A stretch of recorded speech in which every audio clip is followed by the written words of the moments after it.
इस वीडियो के अंदर हम करने वाले हैं एक प्रकार से आपका मॉक टेस्ट और जो कि होगा आपकी यूनिट नंबर 5 का। तो अगर आप प्रिपेयर कर रहे हैं जून 2025 के लिए और आपको लगता है कि आपको यूनिट नंबर 5 बहुत अच्छे तरीके से आती है तो ये एक छोटा सा मॉक टेस्ट दीजिए। यहाँ पर ये इस वीडियो का पार्ट नंबर 1 है और उसी के साथ अगर आप पार्ट नंबर 2 देखना चाहते हैं तो आप जो है नीचे आपको डिस्क्रिप्शन के ऊपर लिंक मिल जाएगी, वहां से आप बाकी के आगे के एक्स्ट्रा सवाल कर सकते हैं। तो यहाँ पर हम सवाल देखने वाले हैं आपकी यूनिट नंबर 5 जो कि आती है आपकी अटेंशन लर्निंग मेमोरी अधिगम वगैरह जो सारी चीजें आती है जो थ्योरीज है उनसे आपका सवाल लिया गया है। और यहाँ पर इसके पहले आपके 2016 से जो है सवाल इंक्लूड किए गए हैं इस वाले मॉक टेस्ट के अंदर, इस वाले पेपर के अंदर। और ये एक प्रकार से आपका पीवाईक्यू बेस्ड सॉल्व पेपर भी हो जाएगा, ठीक है। ओके, उसी के साथ अगर आप अपनी तैयारी को और अच्छे डायमेंशन और अच्छी तैयारी करना चाहते हैं तो आप यहाँ पर हिंदी मीडियम, इंग्लिश मीडियम, कुछ भी आपका मीडियम हो या एक्सेट्रा कोई नवीन मीडियम है तो उसके अंदर भी आपको वीडियोस उपलब्ध हो जाएंगी। ज्वाइन करने के लिए आप जो है व्हाट्सएप पे संपर्क कर सकते हैं और जानकारी ले सकते हैं। एटलीस्ट जानकारी तो ले ही सकते हैं, क्या पता कुछ खास ऑफर आपके लिए हो स्पेशली। तो आप ज्वाइन करें और जल्द से जल्द पहुंचे अपने सर्टिफिकेट के ऊपर। ठीक उसी प्रकार से हम पहुंचते हैं जल्द से जल्द अपने सवाल के ऊपर। सवाल नंबर 50 आपको दिया है यहाँ पर और आपको दिया है यहाँ पर मैच द फॉलोइंग। इस सवाल के बाद आज तक यानी कि 2025 तक पिछले 7-8 सालों में आज तक ये सवाल नहीं पूछा गया है एक बार भी। हाँ, एक बार आपके ऑप्शन में कहीं मेथड ऑफ लोकाई का इस्तेमाल किया गया था। पारस्परिक छवियां संक्षिप्ति पैगवर्ड प्रणाली क्या होती है इसको यहाँ पर हम देखने वाले हैं डिटेल के अंदर, ठीक है। ओके, अंग्रेजी में देख लेते हैं सवाल को। सवाल नंबर 50 में आप देखेंगे रिसेंट टाइम में आपका केवल एक ऑप्शन में आपको मेथड ऑफ लोकाई दिया गया था। उसके अलावा एक जगह आपको यस 19 में पूछा गया है एक्रोनिम के बारे में भी, ठीक है, ये आ गया यहाँ से। और पेगवर्ड और इंटरेक्टिव इमेजेस के बारे में आपको रिसेंट में सवाल नहीं है। तो पहले आप खुद से सॉल्व करने का प्रयास करिए कि क्या आपको इसका आंसर बन रहा है। आपको मिलते हैं यहाँ पर 5 से 10 सेकेंड। ये रहा सवाल आपका अंग्रेजी में, इसको आप पॉज करके भी दे सकते हैं। और ये रहा सवाल आपका हिंदी में यहाँ पर, ठीक है, ताकि आप दोनों भाषा में कंफर्टेबल रहें। अब यहाँ पर देखिए सबसे पहले बहुत ही आसान है और वो क्या है, वो है आपकी यहाँ पर पेगवर्ड प्रणाली, ठीक है। अगर आप इस पेगवर्ड प्रणाली को समझ गए तो आपके लिए काफी ज्यादा आसानी हो जाएगी। अब पेगवर्ड होता क्या है, पेगवर्ड मतलब कि जो यहाँ लिखा हुआ है वन इज बन। वन को क्या बोलेंगे आप याद रखने के लिए, आप बोलेंगे बन। टू को क्या बोलेंगे, टू को बोलेंगे आप ऐसा यहाँ पर शू, ठीक है। तो वन बन टू शू ये जो प्रणाली होती है याद करने की, उसको आप क्या बोल सकते हैं, उसको आप बोलेंगे यहाँ पर पेगवर्ड प्रणाली, ठीक है। तो डी के साथ क्या जाएगा आपका ऑप्शन नंबर सेकंड। और केवल एक ही ऑप्शन के अंदर, यानी कि अगर आपने ऑप्शन नंबर सेकंड मार्क किया है यहाँ पर तो आपका आंसर पूर्ण रूप से यहाँ पर सही है, ठीक है। अब यहाँ देखते हैं संक्षिप्ति के बारे में, लोकाई पद्धति के बारे में और पारस्परिक छवियां क्या होती है उनको भी यहाँ पर देखते हैं। आप यहाँ पर मैच कर सकते हैं उसी के साथ साथ में, ठीक है। ओके, अब यहाँ देखिए आपको आंसर मालूम पड़ चुका है। सही आंसर है इसका ऑप्शन नंबर सेकंड। ए के साथ क्या बोल रहा है, थर्ड इंटरएक्टिव इमेजेस, ठीक है, यानी कि पारस्परिक छवियों की बात हो रही है। अब देखिए पारस्परिक छवियां और इंटरएक्टिव इमेजेस दोनों ही शब्द दोनों ही भाषा में मीनिंग अलग अलग समझ के आ रहा है। यहाँ पर देखिए क्या बोल रहे हैं, if you have to remember to buy socks, अगर आपको यहाँ पर जूता कपड़ा चप्पल ये सब खरीदनी है आपको, apple and a pair of scissors, तो आप कैसे याद रखेंगे उसको, इमेजिन करते हुए कटिंग अ सॉक, एक मोजे को काटते हुए और उसके अंदर क्या है एक एप्पल आपने भरा हुआ है with a pair of scissors और उसी के साथ साथ वहां पर कैचिया भी है, ठीक है। तो ये किसका एग्जांपल है, ये एग्जांपल है आपके इस वाले का, यानी कि आपकी इंटरेक्टिव इमेजेस का। अगर आप देखिए कंटिन्यूअसली अगर आप हमारे वीडियोस फॉलो करते हैं तो देखिए यहाँ पर एक एग्जांपल बताएंगे आपको। याद करिए जब हम पढ़ा रहे थे आपको थर्स्टन मेंटल एबिलिटीज के बारे में, तो वहां पर क्या बताया था, वहां पर बताया था वाटर के अंदर क्या है, आपके किसी स्टेट में वाटर के अंदर इस प्रकार से MVS वो बताया हुआ था। तो वो क्या है, वो यही है आपका इंटरेक्टिव इमेजेस। एक इमेज के माध्यम से आप क्या करते हैं चीजों को याद करने का कि अच्छा इसके अंदर ऐसे रखा हुआ था, यहाँ से फ्लड आया था, W से क्या होता है, R से क्या होता है। यहाँ पर हमने बात की थी हमारी जो प्राथमिक मानसिक अवस्थाएं हैं इंटेलिजेंस के बारे में उसकी, ठीक है। तो वो सही आंसर होता है यहाँ पर आपका इंटरेक्टिव इमेजेस, ऑप्शन नंबर 3। अब यहाँ देखिए एक्रोनिम क्या होते हैं, एक्रोनिम है devising a word or expression in which each of its letters stands for a certain word or concept, ठीक है। तो यहाँ पे क्या बोलना चाह रहे हैं, एक्रोनिम क्या होता है, जैसे आपने यहाँ सुना होगा एक शब्द विबग्योर, ठीक है। विबग्योर क्या है, एक एक्रोनिम है। क्यों, क्योंकि ये क्या है एक ऐसा शब्द है जिसके द्वारा, जिसको पढ़ते ही आपके दिमाग में क्या आ जाएगा, आपके दिमाग में इंद्रधनुष के 7 कलर वायलेट, इंडिगो, ये blue, green, yellow, orange, red, ये सभी जो आपके इंद्रधनुषीय रंग है वो आपके दिमाग में आ जाएंगे। इसको हम क्या बोलते हैं, इसको बोलते हैं आपका एक्रोनिम। ठीक है, जैसे हम बात करें यहाँ पर HDD, ये किसके लिए एक्रोनिम है, ये आपके हेलुसिनेशन के लिए, डिल्यूजन के लिए। और ये सब कहाँ देखने मिलता है आपको, ये देखने मिलता है आपको स्किज़ोफ्रेनिया के अंदर। स्किज़ोफ्रेनिया के पॉजिटिव सिम्टम्स को याद करने के लिए आपने क्या बना लिया, इस प्रकार से एक हेलुसिनेशन, सॉरी, इस प्रकार से आपने एक एक्रोनिम बना लिया, एक प्रकार से संक्षिप्ति आपने यहाँ पर बना ली है इसके अंदर। ठीक है, ओके, तो यहाँ पर हमने देखा इंटरेक्टिव इमेजेस क्या होती है, एक्रोनिम क्या होता है, पेगवर्ड सिस्टम क्या होता है, और अंत में जो बच जाती है वो क्या है, वो है मेथड ऑफ लोकाई और लोसाई। यहाँ पर क्या करते हैं, visualising walking around an area with distinctive landmarks that you know well and link them. यानी कि आप क्या करेंगे, आप जैसे बाथरूम में घुसेंगे, अब आपको मान के चलिए आपको याद करनी है इंटेलिजेंस की थ्योरीज। तो बाथरूम में जैसे ही आप घुसे, आपको क्या दिखा वहां पर, सबसे पहले स्टर्नबर्ग की आपको ट्राई आर्क थ्योरी दिखी। उसके बाद आगे जैसे ही आप गए अपने नल के पास, जो पहला वाला यहाँ नल होगा, मे बी बेसिन होगा, या आप कहीं बाहर तरफ है तो यहाँ पे कुछ नल होगा। ठीक है, तो नल पे क्या याद कर लिया आपने, गार्डनर की मल्टीपल इंटेलिजेंस याद कर लिया कि जैसे ही बाथरूम में घुसेंगे सबसे पहले स्टर्नबर्ग की थ्योरी मिलेगी, उसके बाद आपको जो है यहाँ पर किसकी मिलेगी, गार्डनर की मिलेगी। उसके बाद जैसे ही आप पहुंचते हैं यहाँ पर अपने वॉशरूम में, या हो सकता है आपका वेस्टर्न वाला हो, या हो सकता है आपका यहाँ पर भारतीय प्रणाली प्रणाली वाला हो, जो भी है वहां पे आपने क्या एसोसिएट किया, आपने किया यहाँ पर पास मॉडल, क्योंकि आपके बॉडी की कुछ चीजें वहां से पास होंगी। तो इस प्रकार से आप जो कर रहे हैं वो क्या कर रहे हैं, visualising walking around an area. आप अपने घर के बाथरूम में ही घूम रहे हैं और आप क्या कर रहे हैं, आप अलग अलग थ्योरीज को यहाँ पर याद कर रहे हैं। ठीक है, तो ये कौन सी मेथड कहलाएगी, ये कहलाएगी आपकी मेथड ऑफ लोसाई, और यहाँ से आपका ऑप्शन नंबर सेकेंड यहाँ पर सही होता है। आई होप आपने यहाँ सही मार्क किया होगा। अब हम चलते हैं अगले सवाल की ओर, और ये निहायती रूप से आपका एक कॉमन सेंस वाला सवाल है, और ये भर भर के आपके PYQ में रिपीट होता है। ठीक है, इस बार भी जो आपका रिसेंट एग्जाम था 24 वाला दिसंबर का, उसके अंदर भी आपको होम्योस्टैटिक डिस्टर्बेंस और इससे संबंधित जो बात करते हैं हम डिसइक्विलिब्रियम के बारे में, आपके बॉडी की जो समताप की स्थिति है वो चेंज हो जाती है। ठीक है, समस्थिति की जो अवस्था है वो क्या होती है, अव्यवस्थित हो जाती है। एंड वहीं से आपको कई बार सवाल पूछा गया है। अब ये सब छोड़ दीजिए, आपको कुछ पता नहीं है, नहीं पता छोड़ दीजिए, केवल आप ये ध्यान रखिए, हंगर इज कॉज्ड बाय। अब भूख का कारण क्या है वो सोचिए, भोजन की प्रत्याशा, यस बनी बात है। ऊर्जा की कमी, यस, आपके अंदर बॉडी में एनर्जी कम होगी तो आपको लगेगी भूख। समस्थितिक अव्यवस्था, आपको चलिए मान के चलिए नहीं मालूम है क्या होता है, लेकिन यहाँ देखिए ऑप्शन नंबर 4, ऑक्सीजन की कमी। अब बताइए, कोई इंसान को सांस लेने में दिक्कत आ रही है, आपने आसपास में देखा होगा किसी को अगर सांस लेने में दिक्कत आ रही है तो क्या बोलेगा, भूख लगी है, भूख लगी है, भूख लगी है, भूख लगी है, भूख लगी है, खाने को दो, खाने को दो, खाने को दो। ऐसा नहीं बोलेगा, उसको किसकी जरूरत है, उसको वहां पर O2 की जरूरत है।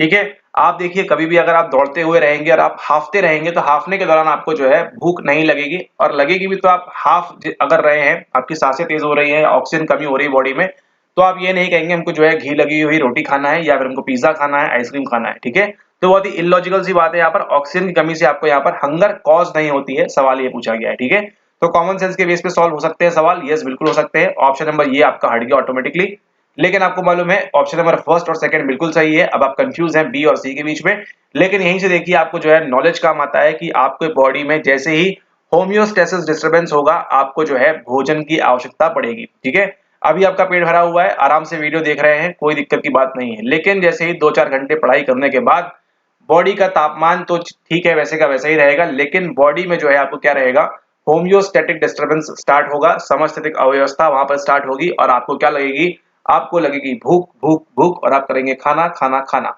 1, 2 और 3 यहाँ पर तीनों चीजें करेक्ट है। ऑप्शन नंबर अगर आपने 3 मार्क किया है इसका, तो बहुत अच्छी बात है, आप सही उत्तर की तरफ बढ़ रहे हैं। अब हम चलते हैं अगले सवाल की ओर, जो कि होगा सवाल नंबर 48, और ये अगेन आपका एक PYQ है। यहाँ पर क्या बोल रहे हैं, एक्सप्लिसिट और declarative memory consist of which of the following types of memories. ये आप कह सकते हैं एक प्रकार से, देखिए शब्द ध्यान रखिएगा, यहाँ देखिए ये जो शब्द है ना, घिसा पिटा सवाल, ये आपका GPS है। ठीक है, GPS सवाल है आपका, ये घिसा पिटा सवाल है, हर बार आपको एग्जाम में बनता ही बनता है, पूछेगा ही पूछेगा। और हाल ही में 2022 में इस पेपर के ऊपर एक विवाद भी हुआ था, तब शायद उन्होंने जो है शायद इसका आंसर वगैरह भी चेंज किया था, सेम टू सेम सवाल आया था, बस डिफरेंट फॉर्मेट था। ठीक है, अब यहाँ पर देखिए एक सवाल, ठीक है, यहाँ पर देखिए आई गेस ऑप्शन भी सेम दिए हुए हैं यहाँ पर। ठीक है, 2022 के जब आगे के वीडियोस देखेंगे हमारे समझ में आएगा आपको, सेम सवाल है, कॉपी पेस्ट उठा के पूछा गया है, पटका गया है आपकी परीक्षा के अंदर, और आपको ये GPS सवाल अगर नहीं बनेगा तो कैसे काम चलेगा। अब यहाँ पर देखिए एक्सप्लिसिट और डिक्लेरेटिव मेमोरी कंसिस्ट ऑफ, सुस्पष्ट और घोषणात्मक स्मृति में निम्नलिखित में से कौन से प्रकार की स्मृतियां सम्मिलित है। अब यहाँ पर देखिए प्रक्रिया मूलक स्मृति यानी कि प्रोसीजरल मेमोरी, या फिर इसको एक और नाम बोलते हैं इम्प्लीसिट मेमोरी। इम्प्लीसिट मेमोरी, ये आपका आंसर कभी नहीं होगा इस दुनिया में। ठीक है, तो इस दुनिया में आपने क्या किया, टाटा अलविदा। अब आप फंसे हुए हैं 24234 के बीच, और सेम यही वाकया हुआ था आपके रिसेंट 2022 या 23 का कोई पेपर था उस एग्जाम के अंदर भी, कि यहाँ पर ऑटोबायोग्राफी में आएगा या नहीं आएगा। ठीक है, यही सवाल था, यही मसला था, लेकिन आपको ध्यान रख लेना है कि इसके अंदर क्या क्या आता है। आपने जो ध्यान रखना है वो है सेकेंड, थर्ड और फोर्थ, ये तीनों की तीनों ही क्या होती हैं, ये तीनों की तीनों ही आपकी एक्सप्लिसिट और डिक्लेरेटिव मेमोरी के अंदर फॉल करती हैं। सुस्पष्ट और घोषणात्मक स्मृति के अंदर आपका second, third and fourth option आएगा। एपिसोडिक मेमोरी यानी कि आपके जीवन के जो भी एपिसोड्स हैं, 10th में पास, 12th में फेल। अर्थगत स्मृति 1947 की आजादी, 2011 का वर्ल्ड कप, 2004 की सुनामी और 2022 का जो भी इवेंट हुआ है। और उसी के साथ साथ ऑटोबायोग्राफिकल मेमोरी में आत्मकथात्मक स्मृति, ये आपकी अलग होगी, हमारी अलग होगी, हमारे पेरेंट्स की, आपके पेरेंट्स की, हर किसी की जो है, आपके पड़ोसी की, है ना, जो हर किसी की जो है आत्मकथात्मक स्मृति अलग होगी। और वो अलग तरीके से बता सकता है क्योंकि वो बोल सकता है, और जो बोल सकता है वो किसके अंदर आएगा, वो आएगा एक्सप्लिसिट और डिक्लेरेटिव मेमोरी के अंदर। यहाँ पे सही आंसर क्या होता है आपका, ऑप्शन नंबर सी। अगर आपने 2 मार्क किया है तो अपने आप को थोड़ा सा क्लियर करिए, अच्छे से कंसेप्ट और अच्छे से तैयारी कीजिए और सही ऑप्शन मार्क करिए। अब देखते हैं अगला सवाल, यहाँ बोला हुआ है, अगला सवाल बोल रहे हैं as compared to primary school students middle school students use more of. ठीक है, अब यहाँ पर कंपैरिजन की बात कर रहे हैं। प्राइमरी स्कूल में कौन सा बच्चा होता है, पहली से 5वीं का, और मिडिल स्कूल में कौन सा होता है, 6वीं से 10वीं तक का, अप्रोक्सीमेटली ऑन एन एवरेज। अब वहां पे कौन सा इस्तेमाल करेंगे ज्यादा, रिहर्सल, एलैबोरेशन, मेटाकॉग्निशन। रिहर्सल, विस्तरीकरण, अधिसंज्ञान, क्या होना चाहिए इसका सही आंसर। ठीक है, अब यहाँ पर देखिए सवाल में थोड़ी सी त्रुटि है यहाँ पर, लेकिन चूंकि आपकी आंसर की में आंसर क्या दिया हुआ है, दिया हुआ है 1, 2 एंड 3। ठीक है, तो 1, 2 एंड 3 को आप माने, सवाल कभी आएगा नहीं। और ये उदाहरण भी है इस चीज का कि इस पेपर के बाद 18-17 में जब भी पेपर हुआ था उसके बाद आज तक ये सवाल नहीं पूछा गया है कभी भी। तो जहां पर बोल दिया जाए सवाल नहीं आएगा तो वो नहीं आएगा। समय खराब करना चाहे तो कर सकते हैं, लेकिन हम बिल्कुल भी अलाउ नहीं करेंगे हमारे स्टूडेंट्स को कि टाइम वेस्ट करें। ठीक है, ये समय नहीं है समय खराब करने का, तो आप समय खराब वाले सवालों को बिल्कुल भी हाथ नहीं लगाएंगे।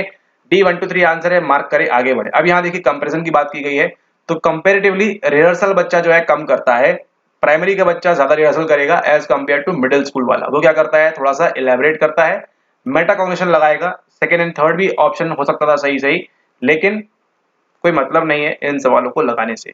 लेकिन यस, ऐसे सवालों को लगाने से मतलब है स्क्रीन पर दिखाई गई चीजों को अन्यथा ना लें, ये थोड़ा सा यहाँ पर चल रहा है बग। अब यहाँ पर देखिए the perception of a stimulus, अब ये कितनी बार रिपीट हुआ है, ये है अगेन जीपीएस सवाल 2, घिसा पिटा सवाल सेकंड है ये। ठीक है, 2 सवाल देख लिया आपने। The perception of a stimulus that is below the threshold for conscious experience is termed as, ऐसे उद्दीपन के प्रत्यक्षीकरण जो सचेतन अनुभव के सीमांत से नीचे हो उसको हम क्या कहते हैं, जेएनडी, डीटी, एसटी और एसपी। और अगर आप ये एग्जाम दे रहे हैं जून 25 या उसके आगे के सेशन में, तो ये सवाल तो आपको बनना ही चाहिए क्योंकि ये आपके 22 में भी आया है और कई बार रिपीट हुआ है। ठीक है, सही आंसर क्या है, सिंपली तो देखिए जैसा आपके कॉन्शियस कहां पर ध्यान है, आपका ध्यान है इस सवाल के ऊपर। ठीक है, लेकिन यहाँ पर देखिए क्या हो रहा है, ये पीछे क्या कर रहा है, ये क्या कर रहा है, ये कर क्या रहा है, ये कर रहा है आपके साथ सबलिमिनल परसेप्शन, अवसीमांत प्रत्यक्षण की जो बात होती है वो यहाँ पर यही हो रही है। ठीक इस प्रकार से आपको यहाँ पर भी एक आइकॉन दिख रहा होगा, वो क्या है, वो बात करता है आपके सबलिमिनल परसेप्शन के बारे में। देखा गया था एक एक्सपेरिमेंट के अंदर, टीवी में बच्चों को मतलब थिएटर में बिठा के लोगों को कोका कोला की एड दिखाई गई, और वो एड की जो है सेल बाद में जाकर बढ़ गई। ठीक है, सेल में क्या देखने मिला हमको, वहां पर इंक्रीज देखने मिला उस कोका कोला की सेल में। तो हमको क्या मिलता है, ये उदाहरण देखने गए थे आप मूवी, ठीक है, एड देख के आए किसका, आप देख के आए हैं कोका कोला का, और आप जो है बाद में जाके कोका कोला परचेज करेंगे क्योंकि उस एक्टर ने उस मूवी में या फिर उस एड में आपके फेवरेट एक्टर ने उसका इस्तेमाल किया था। ठीक है, सही आंसर क्या होगा आपका यहाँ पर, ऑप्शन नंबर डी, अवसीमांत प्रत्यक्षण। अब यहाँ पर देखिए सिग्नल डिटेक्शन कई बार पूछा हुआ है, यस, नो, फॉल्स अलार्म, वो आपको जो बॉक्स है वो ध्यान रखना है एग्जाम के लिए। डिफरेंशियल थ्रेशोल्ड, अच्छा ये देखिए इस डिफरेंशियल थ्रेशोल्ड को और इसको अच्छे से समझने के लिए आपके पास 2 ऑप्शन है। ठीक है, 2 ऑप्शंस हैं, या तो आपने क्या किए हो, या तो आपने हमारे वीडियोस देखे हो, आप कोर्स का पार्ट हो, लेकिन अगर नहीं है कोई बात नहीं, सेकंड ऑप्शन आपके पास है, वो क्या है, एनसीईआरटी। एनसीईआरटी में इसे इतना बखूबी बताया हुआ है कि आपको समझ में आ जाएगा क्लियरली कि जस्ट नोटिसेबल डिफरेंस और डिफरेंशियल थ्रेशोल्ड होता क्या है। लेकिन सवाल कहानी के खत्म नहीं होता है, ये है आपका 2025, तो आपको जो है हाई क्वालिटी की चीजों पे आपने ध्यान देना है, ठीक है, ऑप्शन नंबर 1 के ऊपर। एंड उसी के साथ साथ आपको जो है और नॉलेज को एनहेंस करना है केवल एनसीईआरटी बेस पे। आपका हाँ ये सवाल निकल जाएगा, लेकिन इससे डिफिकल्ट सवाल जो आगे जाके उन्होंने बनाया है गुस्टाव फेशनर के ऊपर, ठीक है, और एब्सोल्यूट लीमन, डिफरेंशियल लीमन, वो सब सवाल आपको थोड़े से परेशान कर सकते हैं। खैर आगे देखें, अगला सवाल पे चलते हैं। यहाँ पर अगला सवाल बोल रहा है, in spite of passing of many years, इतने वर्ष हो जाने के बावजूद भी, Taj tragedy of 26/11 in Mumbai, what this memory is called. अब यहाँ पर देखिए ताज का जो है ट्रेजेडी का, उसकी यहाँ बात नहीं करेंगे। बहुत रिसेंटली अगर हम बात करें तो यहाँ पर जो आपका अभी पहलगाम हल्ला चल रहा है, ठीक है, उस पहलगाम हल्ले की बात करें तो सेम क्या है, सेम आपका केवल ताज की जगह हो सकता है आपको पेपर में पहलगाम वाला दे दें कुछ सालों बाद, तुरंत तो अभी नहीं देंगे लेकिन कुछ सालों बाद आपको दे सकते हैं। तो what this memory is called, अब ये कहाँ पर जाके स्टोर हुआ है, उन लोगों की मेमोरी के अंदर। क्या ये कोई इम्प्लिसिट मेमोरी है, अंतर्जात है, अंतर्जात मेमोरी, ओके। तो क्या कोई अंतर इम्प्लिसिट मेमोरी है, नहीं, यहाँ पर नहीं है। क्या यहाँ पर कोई फ्लैशबल्ब मेमोरी है, क्या एपिसोडिक है, या फिर यहाँ पर नॉन डिक्लेरेटिव मेमोरी है, ठीक है। तो देखिए नॉन डिक्लेरेटिव मेमोरी, गैर घोषणात्मक स्मृति और अंतर्जात तो नहीं हो सकती, क्योंकि ये जो है लोग बोल बोल के बता सकते हैं कि उनके साथ क्या हुआ था, ठीक है। तो ये ऑप्शन तो हट गया। अब आपको ना एक बात दिमाग में सेट करनी है, एक बात दिमाग में आपको सेट करनी है, और वो क्या करनी है कि ऐसी कोई भी ट्रेजेडी, ऐसी कोई भी घटनाएं, हो सकता है कभी कभी अच्छा इवेंट भी हो सकता है, ऐसा नहीं हमेशा खराब होगा, लेकिन मोस्टली आपको नेगेटिव वाली चीजें आपको ज्यादा देखने मिलेगी। खैर रिसर्च चल रही है, उस बात पे नहीं जाएंगे, लेकिन सवाल ये है कि देखिए 10th में आप कितना खुश थे, उसको देखने के लिए आपको एपिसोडिक मेमोरी में जाना पड़ेगा, ठीक है। 10th में आपके पास होने के बाद कितना खुश थे, हो सकता है आपका दुनिया में फर्स्ट नंबर आया हो, जिले में फर्स्ट नंबर आया हो, स्टेट में फर्स्ट नंबर आया हो। इसको मापने के लिए, इसको एनालाइज करने के लिए आपको थोड़ा सा दिमाग में जोर डालना पड़ेगा, एपिसोड निकालना पड़ेगा, कहां से हुआ था, क्या हुआ था, ठीक है। लेकिन आप मान के चलिए किसी दिन आपका कुछ एकदम भयानक एक्सीडेंट हो गया, तो जैसे ही हम एक्सीडेंट बोल रहे हैं, आपने हो सकता है अपना हाथ काट लिया हो किसी इवेंट के दौरान, या फिर आपने कुछ और चीज कर ली हो, तो वो जो एक्सीडेंट वाली बातें हैं वो कहाँ ध्यान आएगी, आपको फटाक से ध्यान आ जाएगी, आपको पूरा का पूरा एक प्रकार से फोटो आपके सामने खिंच जाएगी, ठीक है, कि क्या हुआ था उस दौरान, उस दिन, ठीक है, जब हो सकता है आपका एक्सीडेंट हुआ हो, पैर टूटा हो, क्या पोजीशन थी, क्या आप थे, कौन कहाँ था, ये सब चीजें आपको जो है एक झटके से तुरंत आपके दिमाग में घुस जाती हैं, एंटर कर जाती हैं, और एक फ्लैश बल्ब की तरह, जिस प्रकार से बल्ब जलता है कैसे फटाक से, ठीक उसी प्रकार से आपको जो है फटाक से फ्लैश बल्ब मेमोरी भी आपके दिमाग में जल जाएगी। याद करिए कोई भी ऐसे आपके जीवन का बहुत ही नकारात्मक इवेंट जो होगा, आपको तुरंत याद आ जाएगा, आपको उसमें जोर बिल्कुल नहीं लगाना पड़ेगा, वो पूरा का पूरा सीन जो है आपकी आंखों के सामने आ जाएगा, ठीक है। बहुत ही नकारात्मक इवेंट जो होगा वो, और कई बार बहुत खुशी वाला, जब आप एकदम से भौचक्का रह जाते हैं, जब आप सरप्राइज हो जाते हैं, वो वाला इवेंट भी आएगा किसके अंदर। तो यहाँ पे सही आंसर क्या है, अब देखिए जो लोग यहाँ पर 26 लोगों की यहाँ पर डेथ हुई है, उनके फैमिली वालों के लिए देखिए जो वहां पर उपस्थित होंगे, आप समझ सकते हैं क्या बीत रहा होगा उनके ऊपर। और वो बात निकालते ही इवन उनके अगर कभी के वर्ड भी सुनेंगे वो, तो उनके दिमाग में क्या चीजें घूमना स्टार्ट हो जाएंगी और फटाक से, ठीक है, उनको खोलने की, खंगालने की जरूरत नहीं पड़ेगी, ठीक है। Just for example purpose option number B जो है आपका फ्लैशबल्ब मेमोरी यहाँ पर सही आंसर है। क्षणदीप, ठीक है, तुरंत उस क्षण की याद आ जाएगी आपको दीप की तरह जलते हुए। और हम यहाँ पर सवाल नंबर 44 पे चलते हुए, अब देखिए क्या बोल रहे हैं, आप पॉजिटिव और negative environmental stimulus that motivates behaviour, ठीक है। अब यहाँ पर जैसे ही उन्होंने पॉजिटिव और नेगेटिव बोल दिया, जो क्या करता है, मोटिवेट बिहेवियर, सकारात्मक या नकारात्मक पर्यावरणीय उद्दीपन जो व्यवहार को अभिप्रेरित करता है। पूरी कहानी यहीं पर है, क्या वो रीइंफोर्समेंट है, पनिशमेंट है, इंसेंटिव है, या फिर लर्निंग है। अब यहाँ पर देखिए लर्निंग तो बिल्कुल भी नहीं होगा, लर्निंग पॉजिटिव नेगेटिव कैसे हो सकती है, ठीक है। लेकिन यहाँ किसकी बात कर रहे हैं, जो मोटिवेट करता है आपके बिहेवियर को, तो यहाँ पे ऑप्शन नंबर डी तो बिल्कुल भी आंसर नहीं है, ठीक है। ऑप्शन नंबर डी तो हट गया, इंसेंटिव भी नहीं है यहाँ पर, ठीक है। आप कंफ्यूज है किसके बीच में, दंड और प्रॉब्लम के बीच में। एक बात ध्यान रखिए, रीइंफोर्समेंट भी आपका पॉजिटिव नेगेटिव हो सकता है, पनिशमेंट भी आपकी पॉजिटिव नेगेटिव हो सकती है, लेकिन लेकिन लेकिन may I have your attention please, यहाँ पर क्या बात कर रहे हैं, मोटिवेट बिहेवियर। आप रीइंफोर्स तभी करेंगे जब आपको बिहेवियर में कुछ चीजें चाहिए होंगी, यानी कि आप पॉजिटिव और नेगेटिव तभी करेंगे जब आपको बिहेवियर में क्या करना है, एडिशन करना है। जैसे ही आपको बिहेवियर में क्या करना होगा, डिक्रीज करना होगा, आप क्या करेंगे, वहां पर दंड का इस्तेमाल करेंगे। लेकिन फिलहाल यहाँ किसकी बात हो रही है, मोटिवेट करने की बात हो रही है, व्यवहार को अभिप्रेरित करना है, व्यवहार को दबाना नहीं है। तो हम वहां पर क्या बोलेंगे, वहां पर हम बोलेंगे हमारा रीइंफोर्समेंट, ठीक है। आप देखिए पनिशमेंट का मतलब ही क्या होता है कि बच्चा, ये जो बालक है, जो जो भी व्यक्ति है, वो वैसा व्यवहार ना करे, ठीक है।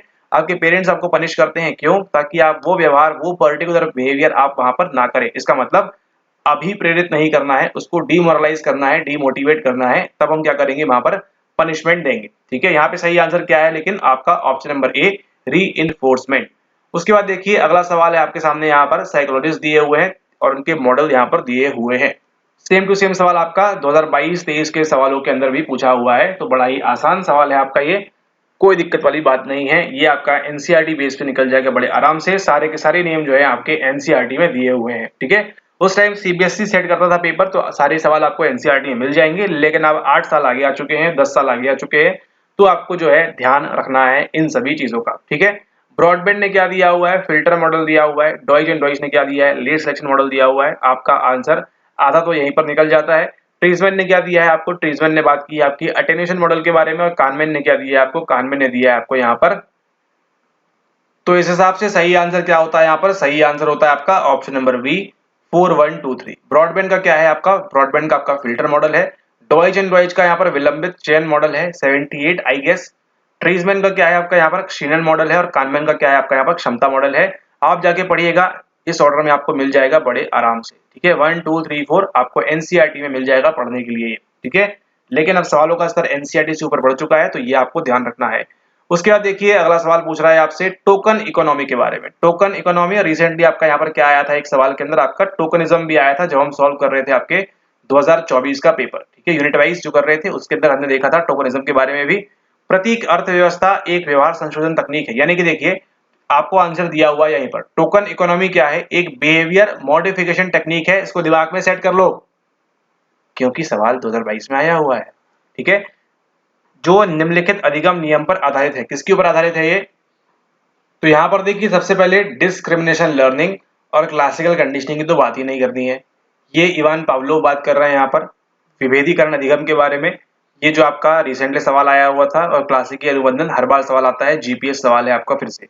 सही आंसर क्या है आपका, सेकेंड और थर्ड जो है वो यहाँ पर सही आंसर है।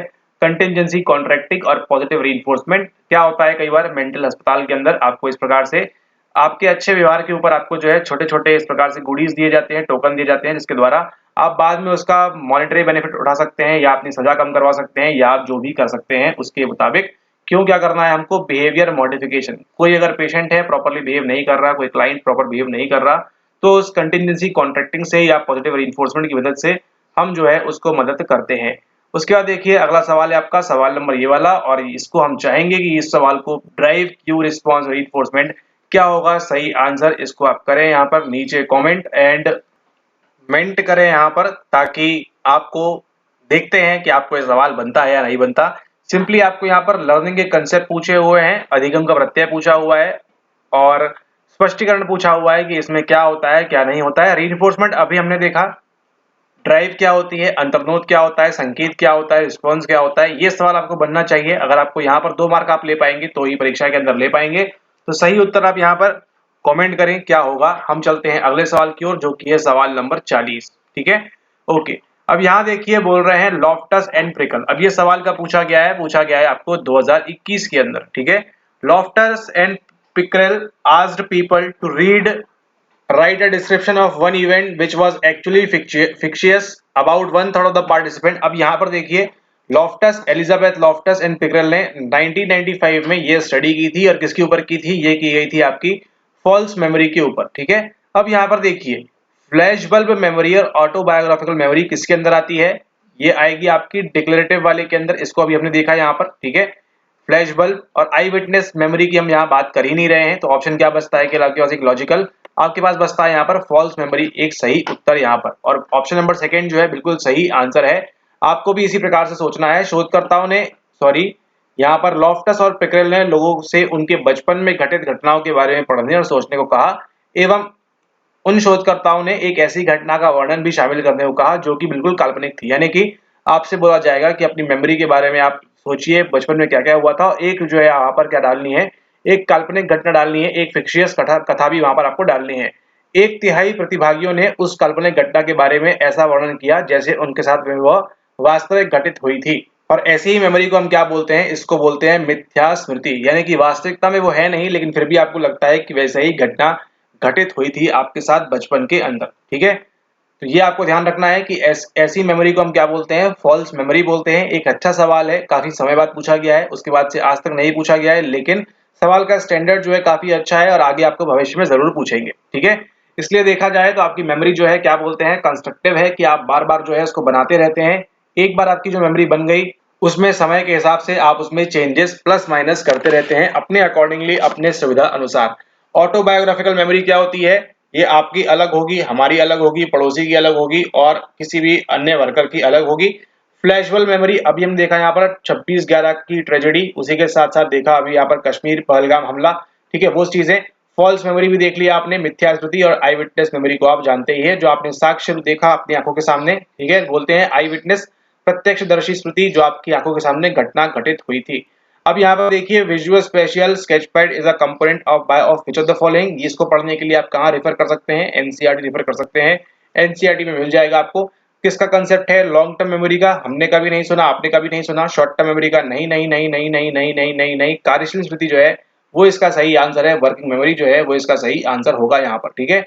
इसके साथ और क्या रहता है वो भी आपको अभी ऊपर करने मिलेगा। और ये देखिए, ये सवाल है आपका पार्ट नंबर 1 के अंदर, ये है आपका इन डेप्थ परसेप्शन, गहनता प्रत्यक्षण की बात हो रही है, किस प्रकार के वे में प्रयुक्त किए जाते हैं। इन डेप्थ परसेप्शन कैसे करेंगे आप, डेप्थ को, गहनता को प्रत्यक्ष करने के लिए आपके पास दो होते हैं, फर्स्ट डायमेंशन, सेकंड डायमेंशन और थर्ड डायमेंशन।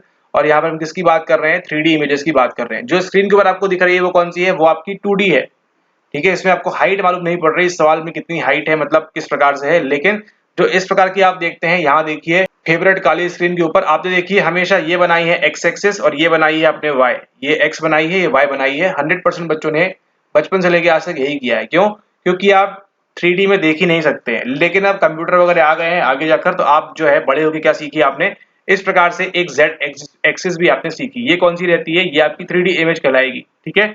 लेकिन यहाँ पर हमारे पास क्या है, इसकी मदद से क्या कर सकते हैं हम, इसकी मदद से हम प्रत्यक्ष कर सकते हैं किस चीज को, गहनता को, ठीक है। आप जो नॉर्मल आंखों से देखते हैं, वो जो अपने आस पड़ोस देख रहे हैं, वो 3D इमेज है, ठीक है। अगर आप कभी मूवी थिएटर में गए हो, तो मूवी थिएटर में क्या होता है, जैसे ही आप 3D चश्मा पहनते हैं, क्या होता है, आपको वो चीजें उठ उठ के आपके सामने दिखने लगती हैं।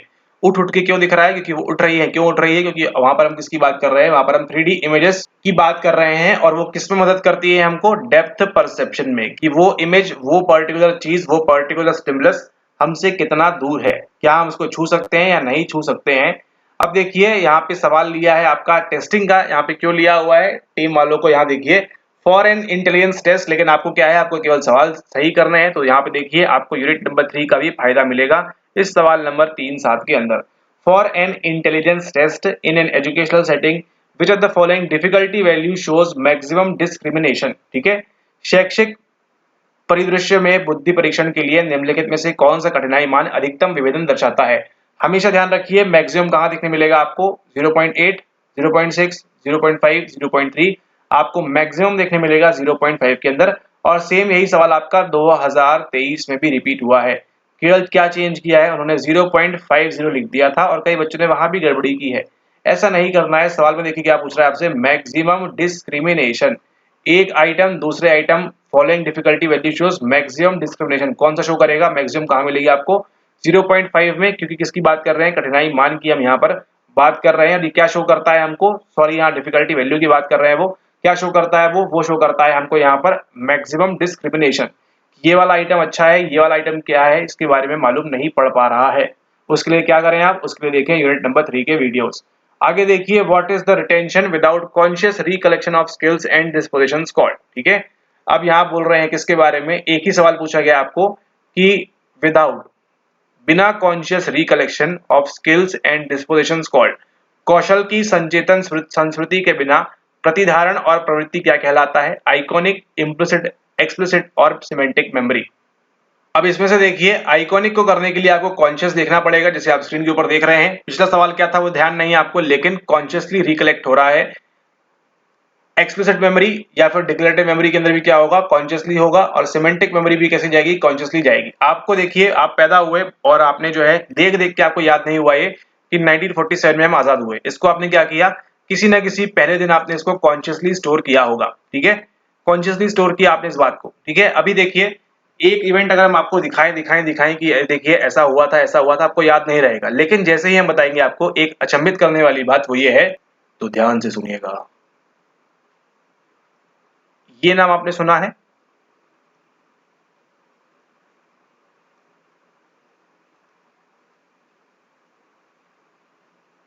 इन्होंने क्या दिया हुआ है? इन्होंने दिया हुआ है क्लासिकल कंडीशनिंग के बारे में। 1904 में इनको नोबेल प्राइज मिला हुआ है। डाइजेस्टिव सिस्टम के ऊपर ये काम कर रहे थे, डॉग्स के ऊपर काम कर रहे थे, रशिया से थे। इनसे ही आगे जाकर सीखकर जॉन बी वॉटसन बाकी की सारी चीजें करते हैं व्यवहारवाद के अंदर, बिहेवियरिज्म के अंदर। लेकिन ये क्लासिकल कंडीशनिंग, ये सब फिनोमेना इस इंसान के पहले एक और एक्स इंसान ने बताया हुआ था। लेकिन लेकिन लेकिन दुर्भाग्यवश उस समय संसार तैयार नहीं था इन सब चीजों के लिए। तैयार कब हुआ? 1800-1900 के आसपास। इस वाले समय के अनुसार 1600-1700 में इस इंसान ने जब ये चीजें बताई तो उसके लिए तैयार नहीं था। ठीक है, तो इसका मतलब किसकी बात कर रहे हैं? बात कर रहे हैं यहाँ पर हम ज़िटगेस्ट की। ठीक है, ज़िटगेस्ट पुराने वीडियो देखा है आपने, क्रैश कोर्स वीडियो देखा है, समझ में आएगा आपको, फटाक से लिंक कर लेगा यहाँ पर।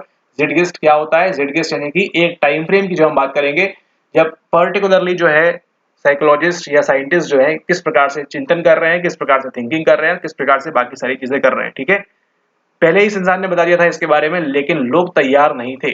ठीक इसी प्रकार से आपको बता रहे हैं कि PYQ लगा लो लगा लो लगा लो, फटाफट पास हो जाओगे, लेकिन आप लोग तैयार नहीं है। और यहाँ पे सही आंसर क्या होगा? सही आंसर होगा आपकी इम्प्लिसिट मेमोरी।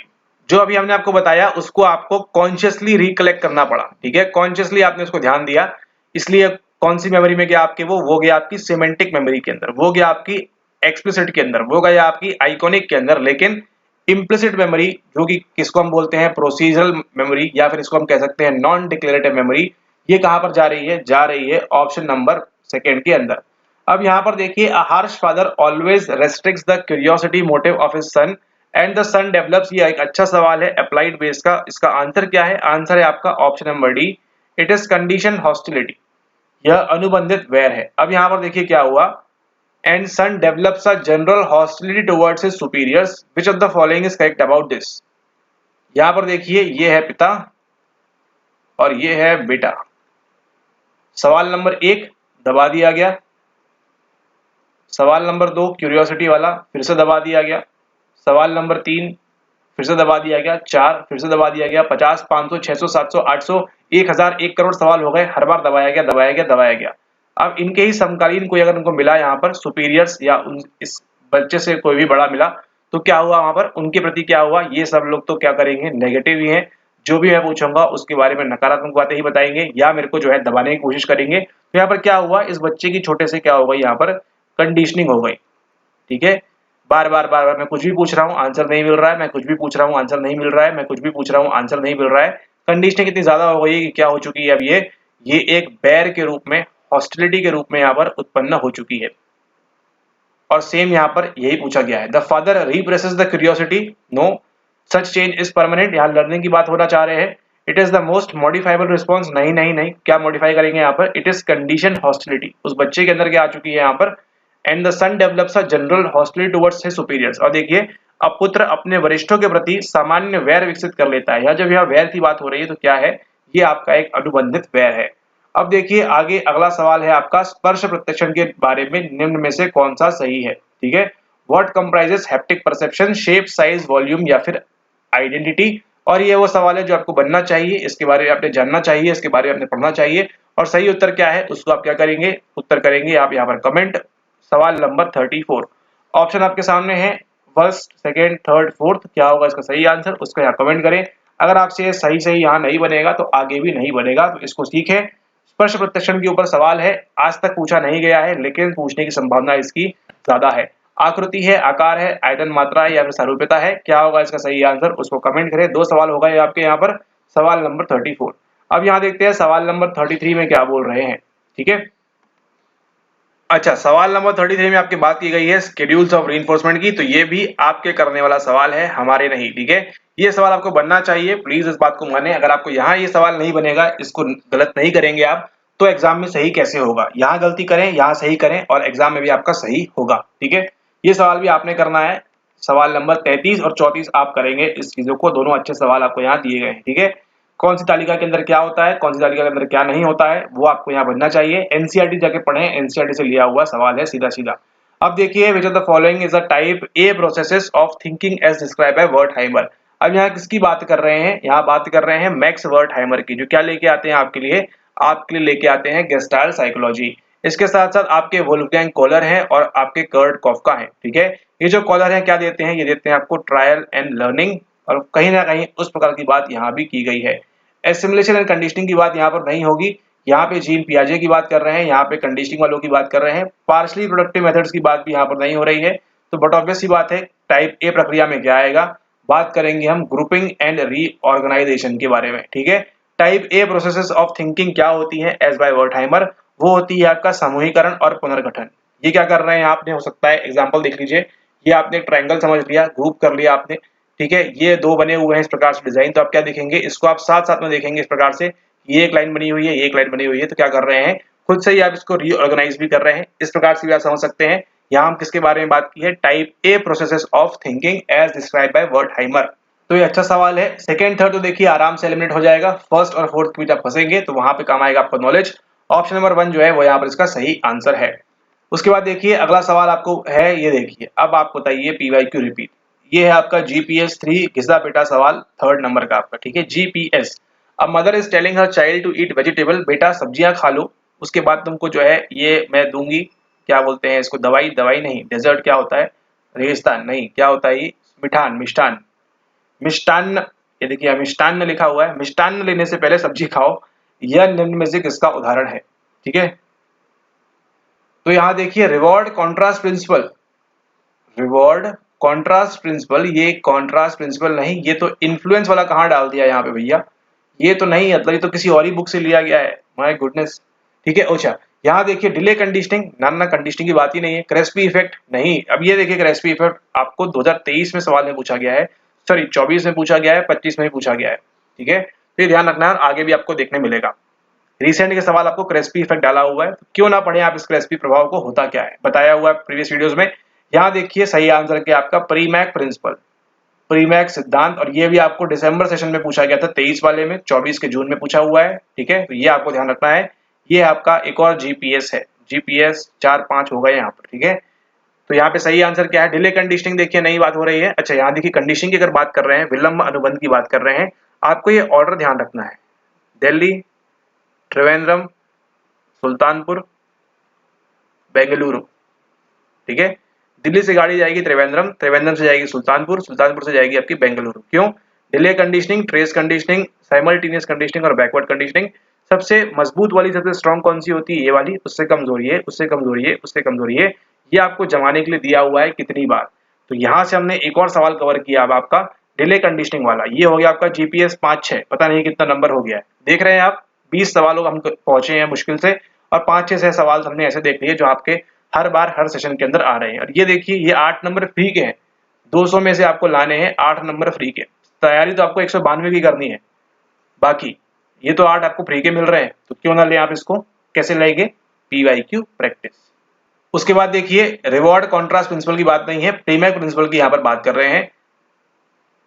और अगर आप जानना चाहते हैं क्रेस्पी प्रभाव क्या है, तो क्रेस्पी प्रभाव के लिए रिसेंट के जो आपके वीडियोस हैं सॉल्व पेपर वाले, उनको आप देखें, वहां आपको मिलेगा क्रेस्पी प्रभाव होता क्या है। और ये देखिए ये है सवाल आपका किसके ऊपर, ये है आपका साइकोलॉजिस्ट के ऊपर, किसने क्या बताया हुआ है, ठीक है।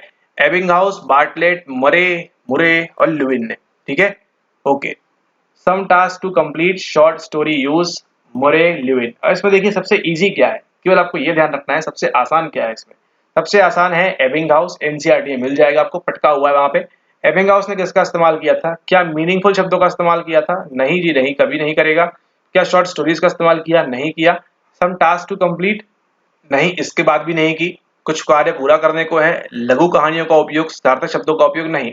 उसने क्या किया, x T L J, x T L J को उसने याद किया, ठीक है। उसने डी टी एस बी को याद नहीं किया, क्योंकि इसको किसने याद किया, इसको किया आपने दिल्ली, त्रिवेंद्रम, सुल्तानपुर और बेंगलुरु, ठीक है। ओके, तो एबिंगहाउस ने क्या किया, यूज ऑफ नॉनसेंस सिलेबल, ए के साथ 4 का है, ऑप्शन आपको मिल चुका है ऑलरेडी, यही इसका सही आंसर है, ठीक है। बार्टलेट ने क्या दिया है आपको, यूज ऑफ मीनिंगफुल वर्ड्स दिया होगा, आपको क्या करना। मुरे ने क्या किया है, शॉर्ट स्टोरी का इस्तेमाल किया है। ल्यूविन ने क्या किया है, सम टास्क टू कंप्लीट, ये बात कर रहे हैं। इन्होंने कुछ भी नहीं किया हो, लेकिन मोस्ट आईएमपी क्या है, एबिंगहाउस। अभी आपको दिखाएंगे सवाल दिसंबर 2024 का, तो आप भौचक्का रह जाएंगे। सेम सवाल पूछा हुआ है यहाँ पर एबिंगहाउस के बारे में। बस सवाल को थोड़ा सा यहाँ पर ट्रिक कर दिया है। उसमें पूछा है कि इन्फॉर्मेशन क्या होती है, रैपिडली डिक्रीज होती है, इंक्रीज होती है, क्या होता है, वो आपको यहाँ पर पूछा हुआ है। ठीक है, तो ये है आपका सवाल। उसके बाद देखिए आगे चलते हैं और आगे ओ समय समाप्ति की घोषणा। यहाँ पर देखिए सवाल है, यहाँ से हमारा स्टार्ट होता है क्या, यहाँ से स्टार्ट होता है हमारा पार्ट नंबर 2। तो अगर आप पार्ट नंबर 2 देखना चाहते हैं तो आपने क्या करना है, नीचे आपको लिंक मिल जाएगी, उस लिंक के द्वारा आप जाकर वहां से देख सकते हैं इस आगे के सवालों का पार्ट नंबर 2, सवाल नंबर 29 से आगे। ठीक है, ओके। इसी के साथ अगर आप और अच्छे से तैयारी करना चाहते हैं और अच्छे से आप पीवाईक्यू वगैरह करना चाहते हैं, तो आपके पास दो ऑप्शन उपलब्ध है यहाँ पर। दो ऑप्शन में कौन कौन सा है, पहला ऑप्शन देखिए आपका यहाँ पर यह है कि आप ज्वाइन कर सकते हैं प्रीमियम पीवाईक्यू कोर्स के अंदर। आपकी इच्छा है तो करिए, आप जितना जल्दी करेंगे उतना जल्दी आप यहाँ पास होंगे। ज्वाइन करने के लिए नंबर नीचे दिया हुआ है, वहां पे संपर्क करें, डिटेल्स लें आपको इसके अंदर कौन कौन से पेपर मिलने वाले हैं, फटाफट पेमेंट करें और वहां से ज्वाइन करें। और उसी के साथ आपके सामने एक और ऑप्शन है, ऑप्शन नंबर सेकंड, और वो क्या है, वो है आपकी स्क्रीन के ऊपर। तो जैसे ही आप यहाँ पर चैनल के ऊपर आएंगे आपको कुछ दिखेगा कुछ इस प्रकार से, और जैसे ही आप यहाँ पर नीचे आएंगे देखिए ये जो अभी 4 नए लेक्चर ऐड हुए हैं, ये है आपके वीआईपी लेक्चर्स यहाँ पर। तो यहाँ से आप इनको एक्सेस कर पाएंगे। ये लेक्चर नंबर 1, 2, 3, 4 जो कि रहेगा आपके यूनिट नंबर 4। तो यूनिट नंबर 4 में अगर आपको कोई भी आइडिया नहीं है क्या हो रहा है, कैसे हो रहा है, बिल्कुल बेसिक से, बिल्कुल शुरुआत से यहाँ पे इसको लिया हुआ है, और आगे भी इसमें लेक्चर्स जो है ऐड होते रहेंगे आपके वीआईपी वाले। ठीक है, ये तो खैर हुई बात नंबर 1। अब बात नंबर 2 क्या है, बात नंबर 2 देखिए यहाँ पर आपको अगर करना है यूनिट नंबर 10 दिसंबर 24 का पेपर, ये तो आपको यहाँ मिला हुआ है। Unit number 3, unit number 2, unit number 1, ठीक है। और भी इसके आगे जो वीडियोस आएंगी यूनिट नंबर 4, 5, 6, 7, 8, 9, 10 वो ऐड होंगी यहाँ पर। तो उनको आप देखना चाहते हैं तो आपने ये जो है मेंबर्स ओनली वीडियोस हैं, तो इनको आप मेंबरशिप ले सकते हैं चैनल के माध्यम से ही। कुछ नहीं करना है, इस पर क्लिक करना है, वो जो फॉलो करने बोलेगा उसको फॉलो करना है, और वीडियोस आपके लिए ओपन हो जाएंगे तुरंत, इंस्टेंटली। ठीक है, तो जैसे ही आप चैनल के ऊपर जाएंगे, इस वीडियो के ऊपर क्लिक करेंगे या फिर जाकर इन वीआईपी वीडियोस के ऊपर क्लिक करेंगे, तो वहां से आपको बड़े आराम से क्लिक करते ही आपको जो है डायरेक्ट करेगा, क्या करना है उसको आप करेंगे, और आपके लिए ये जो वीडियोस हैं आपके लिए स्पेशल, वो यहाँ से आपके लिए ओपन हो जाएंगे। ठीक है, एंड जो लोग आनंद उठाना चाहते हैं फ्री वीडियोस का, तो वहां से वीडियो के लिंक में आपको मिल जाएगा सेकेंड पार्ट, तो वहां से आप आगे की वीडियोस देख सकते हैं। Thank you and have a nice day.